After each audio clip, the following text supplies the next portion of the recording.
Hello, brothers. Welcome back to Spastic MMA. UFC 309 was a pretty was pretty dead. Let's be honest. Um, didn't really live up to the didn't live up to the already pretty crap expectations it had. And yes, I know the elephant in the room. I picked Stipe, but we'll get into why I did that and why I was wrong. Okay. This was sad. It was sad. I lost the plot. I really had too much hope. And we all know. Don't take the mick. I know. It was a wishful prediction. I had to manifest it. It was like a desperation pick. You get me? It was a desperation pick. And Stipe looked old, man. He's just not the same. Not the same guy. But we do have consolation. In fact, better. The reason I wanted Stevie to win so bad was that John Jones could retire defeated. But, well, like fully defeated, like the hammer loss doesn't really count, does it? Um, but John Jones, he is not retiring, and what Dana has said is that John Jones is only gonna fight Pereira, and John stated clearly he wants to fight Pereira, unless he fights Aspinall first. So that's good. We all know heavyweight usually takes a long time, so John's probably gonna take another bloody year to fight. So don't plan on seeing him anytime soon. But still, we'll eventually get to see the John Aspinall fight. He's made it clear that he's not retiring just yet, so that's great. What was I gonna say? Oh yes, and also he said he wanted some, in order to fight Aspinall, he wanted that like fuck you money, in his words. He wants a lot of money. And then Dana, when he was asked about it, he said, yeah, he'll be paid. So cheers, that means I think it's confirmed. Next fight is planning to be Tom Aspinall versus John Jones. And I've still got Tom Aspinall, okay? This fight hasn't changed anything. I'm not saying, John Jones looked good. Like, he looked good. Like, he got a the back kick finish was beautiful. The grappling was on point.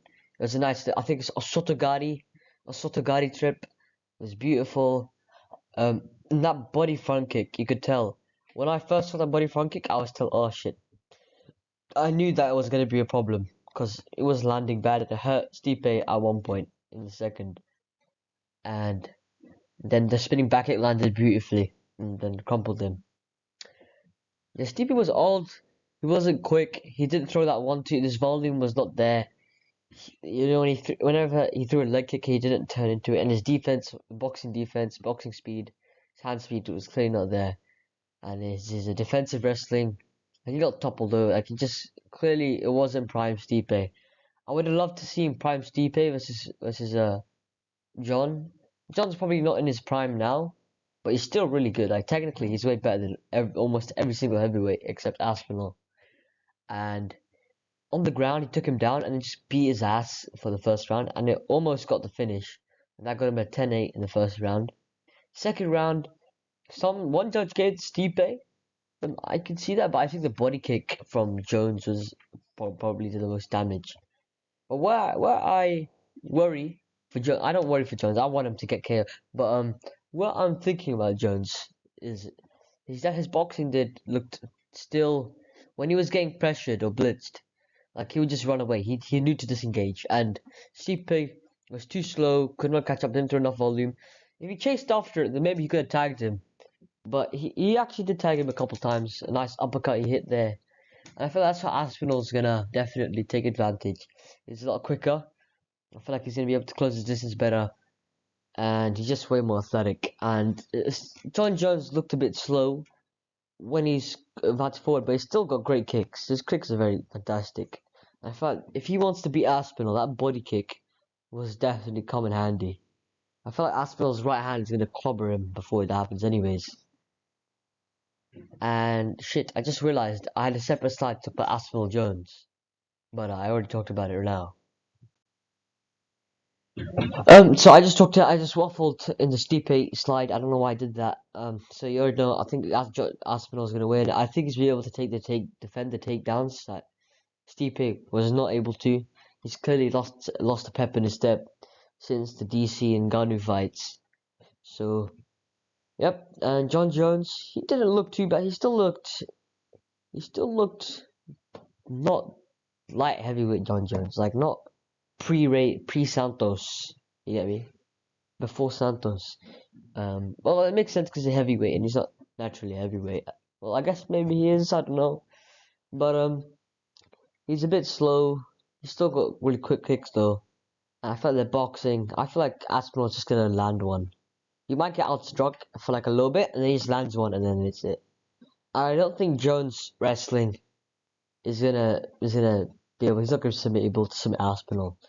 Like he beat the shit out of Stipe, and Jones. I'm assuming Tom is more athletic, and he's definitely better off his back. Tom is definitely more athletic, and I'm assuming he's better off his back because he's been doing jiu-jitsu for a long time, and he's been impressive.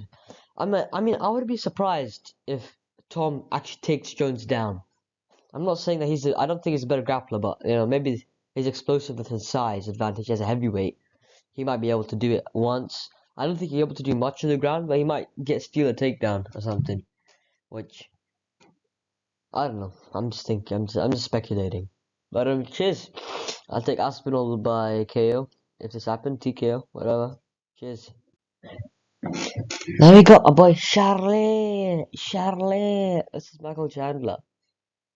I just want to say that Michael Chandler, bro. Bro grabbed the fence multiple times, and in that fifth round scare, he landed quite a few back of the head shots. The ref, I don't know what the ref's doing, but nonetheless, this fight was not what I expected it to be. I just want to say, Oliveira's wrestling, bro. He's really using it really good. His offensive wrestling was great, and Michael Chandler's a D1 wrestler. I don't know how this guy has no takedown defense. Bloody hell, Oliveira went 5 for 12. That's ridiculous. How is Chandler not doing that? Honestly.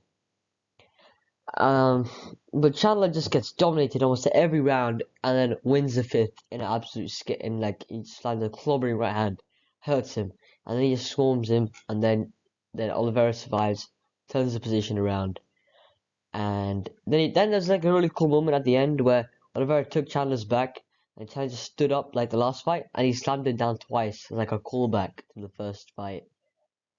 But cheers, I was really hyped for this fight, and I say it was still good, but was not what I was expecting. And Oliveira looked really good. I want to see him maybe fight. I made a matchmaking slide. I'm not gonna do this again. Yeah, I'll tell you guys later. But really impressive from Charles Oliveira. Michael Chandler's rear naked choke defense is pretty good. I actually feel bad for Michael Chandler, man. I like him, but like 2 years off actually like staled his career, bro. Think all the crazy fights he could have made in that time. Conor McGregor's actually a bomb, bro. I swear to God, he's a bomb. Michael Chandler, good job. Cheers, mate. Cheers, boss. Up, Michael Bandler. I think Michael Bandler should fight Rafael Fiziev. This fight is guaranteed fireworks. Like I said that about Oliveira Charles. I mean, it was a good fight still, but it wasn't as explosive as I all thought it was gonna be. But this is definitely gonna be as good as I think it is. There's no way it goes wrong. Michael Chandler's the better grappler in this scenario, so he's not getting outsmudged. And Fiziev and Michael Chandler are gonna go to war, throw some bombs. So some crazy kicks from Fiziev. I want to see that. I want to see Michael Chandler with some big looping overhands. And I want him to get it before he starts to wane, because he's getting old. Because those 2 years wasted were a big 2 years for him. And I don't want him to wane. And I want him to just go back to old Michael Chandler, you know? Because he tried to be more calculated in the Oliveira fight. Clearly didn't work. Because Oliveira, what the fuck am I talking? Michael Chandler does not have great fundamentals. It's his speed and athleticism that makes him so great, and his power. And he needs to go back to that. Like, I mean, he doesn't have to. He should not be retarded, but still be crazy. You get me? Because in Dustin Poirier fights, he was just retarded. He can still be crazy, but just retarded. You get me? But not retarded. That's what I'm saying. And I feel like this is a winnable fight for him. This is a chance to just get back on have a fun fight, back on a win, performance bonus. You know, get maybe 1 or 2 fights before he retires. He's definitely not ever getting the title shot unless Dustin Poirier type shit happens. So other than that, I think he's gonna. Other than that, I feel like this is a great fight, and he's not gonna get the title anymore. Cheers. Max Holloway versus Charles Oliveira, the Bronx. I don't know what to say. Who doesn't want to see this rematch? It's so good. Like, honestly, there's actually not a better fight to make. Oliver, maybe you could fight Dan Hooker. I was thinking about that, but I just want to see this so bad. I can't lie. I just want to see this fight so badly. Oh my days.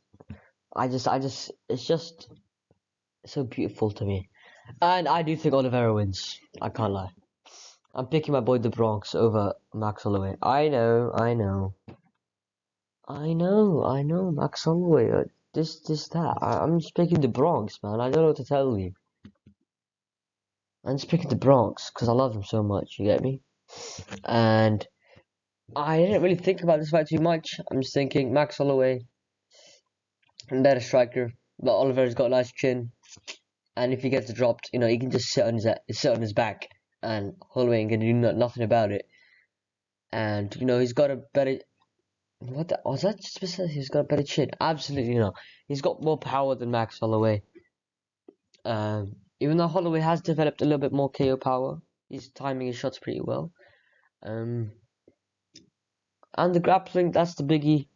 To be fair, Max Holloway did look very good against Poirier. He got taken down, got up immediately.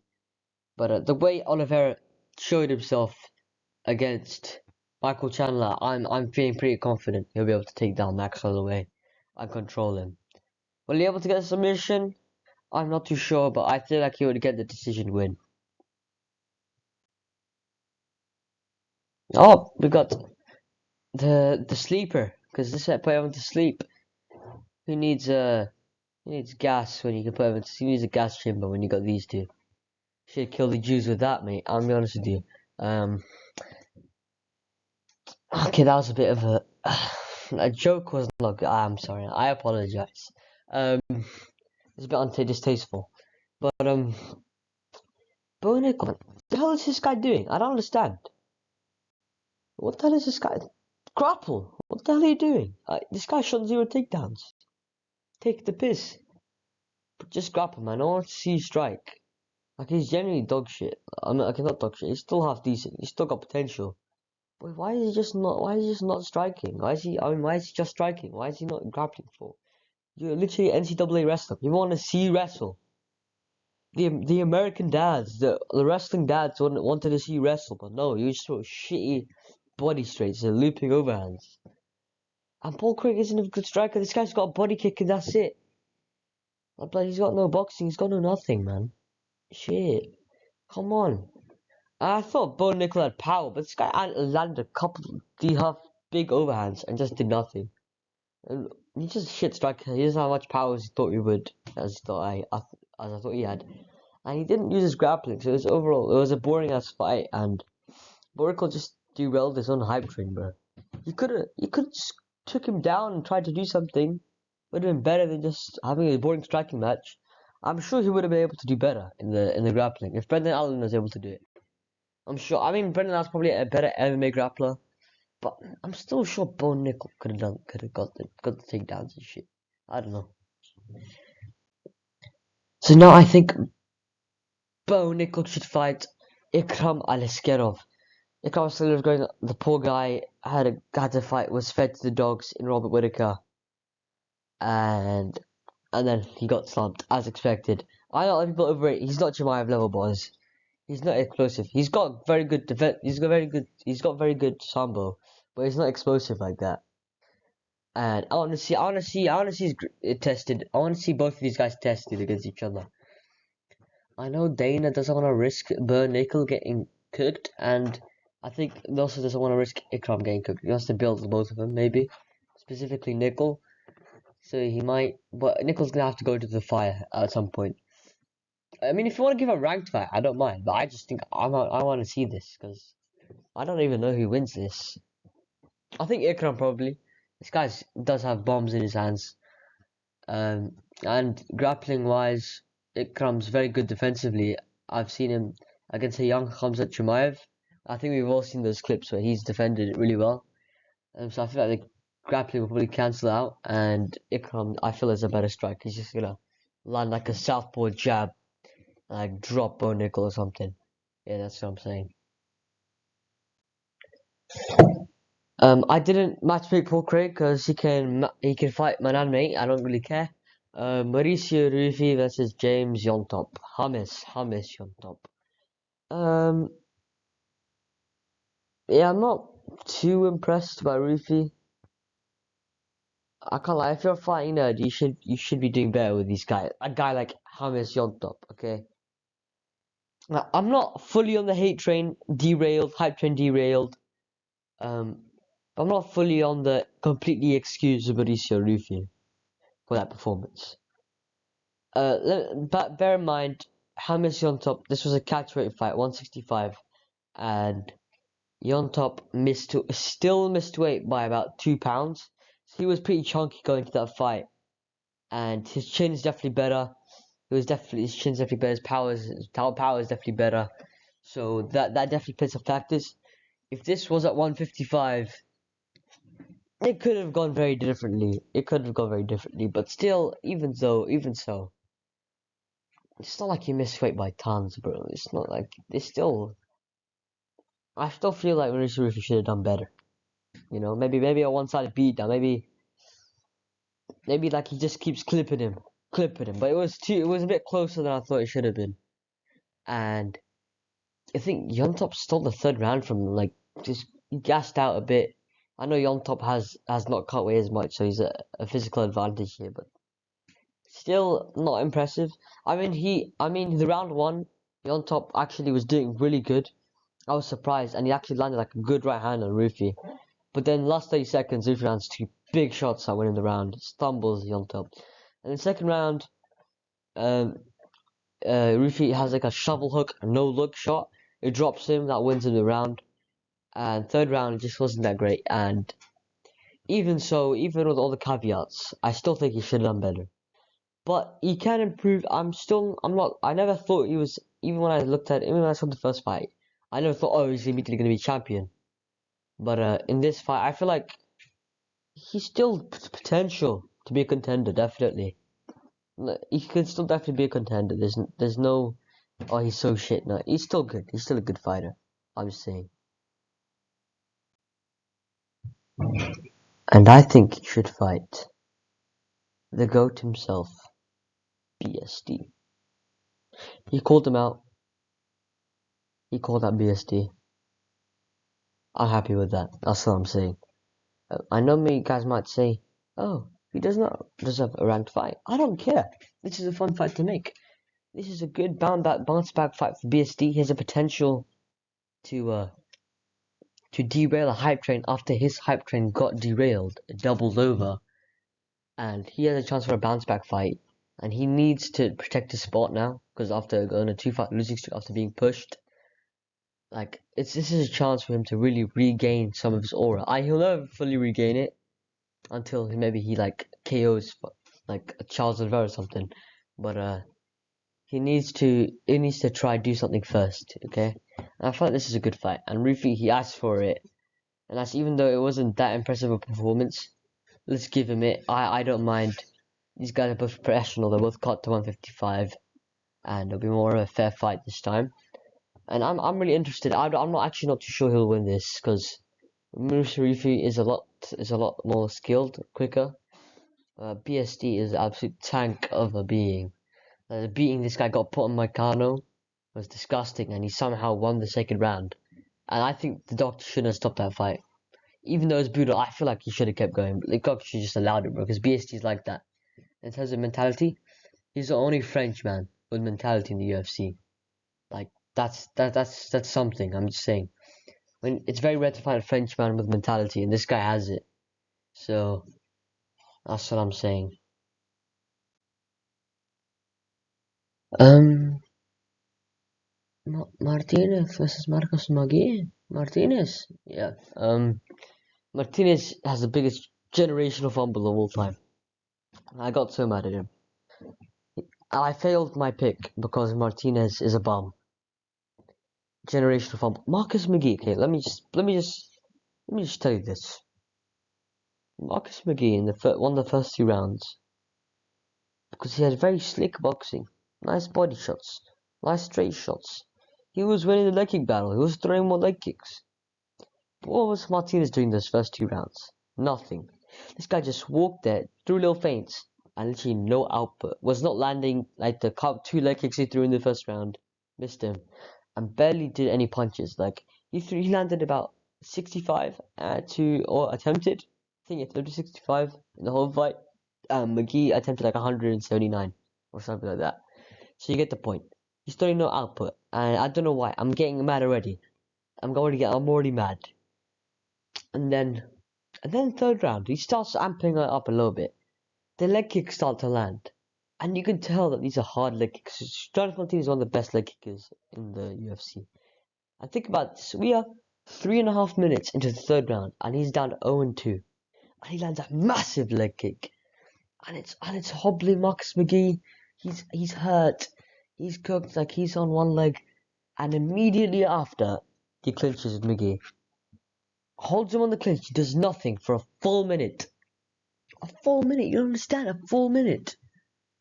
A full minute's ridiculous, and now he's wasting time. But now they finally disengage. I'm like, okay, he's gonna up the ante now. And he doesn't throw! The volume is so low. It's ridiculous. It's retarded. The volume is so low, and he's just not throwing. And he throws a couple really telegraphed leg kicks, and Marcus McGee is really thinking about him now, because of what's happening to him. And he just kind of gets away with them. And one of them lands, and actually hurts him again. Like, really badly. And Martinez just doesn't mix it up, bro. Throw a punch combo. Throw a 1-2 and then the leg kick. But no. And he's not even throwing that many leg kicks. It's ridiculous. Like, he'll throw one every minute, and he missed, and he only landed one after he initially hurt him. So retarded. And then he loses the fight by decision. Honestly, shut up. Twat. Okay, I think Marcus McGee should fight Rob Font. 2 boxes. Rob Font's been looking good after beating Kyler Phillips.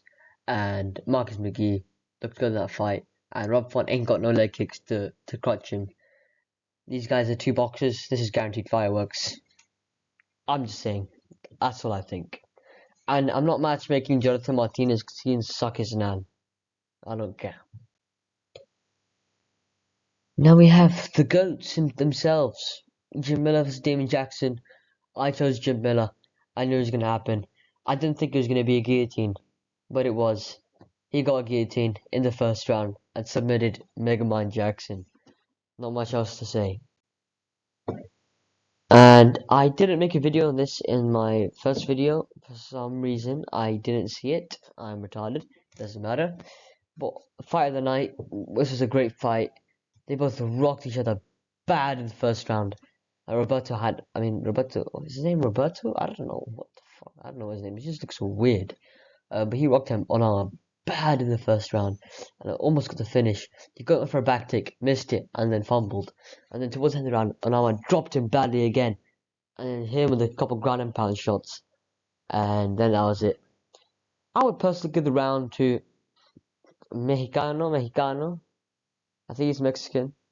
I think his name is Roberto. I don't know. I think I give it to him because I think he dropped Onana first, then Onana dropped him. But I don't really. That can go either way, I guess. Second round. My thing was buffering, so I missed second round. You know, I'm not buying UFC paper. I am buying. By matter of fact, I just forgot. Onama won the third round, so I'm assuming he won round 2. So cheers. It was a good fight. I'm not matchmaking them because I can't be asked. I don't really. These guys don't deserve a matchmaking. So I love you all. I'll see you later. And this is Spastic MMA.